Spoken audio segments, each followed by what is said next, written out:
1967 წელს ვინმე სელიმანს და მეიერს ძაღლებზე ექსპერიმენტი ჩაუტარებიათ. ექსპერიმენტში მონაწილე ძაღლები სამ ჯგუფად დაყვეს და სხვადასხვანაირ გალეებში მოათავსეს. პირველი ჯგუფის ძაღლებს ელექტრულ დარტყმებს აყენებდნენ. მათ გალეაში მოთავსებული იყო ღილაკი, რომელზე დაჭერით ძაღლს შეეძლო თავის დაღწევა ელექტრული შოკისგან. მეორე ჯგუფის ძაღლებსაც ელექტრულ დარტყმებს აყენებდნენ იმ განსხვავებით, რომ მათ შოკისგან დაღწევის საშუალება არ ჰქონდათ.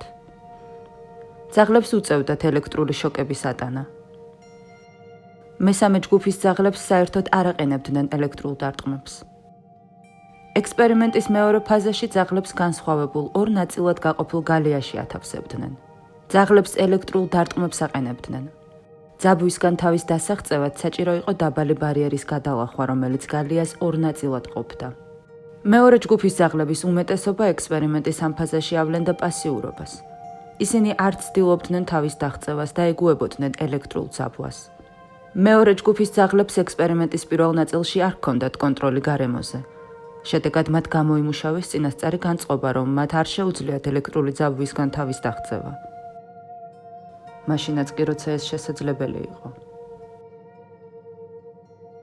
სელიმანმა და მეიერმა ამ ფენომენს დასწავლილი უმწეობა უწოდეს.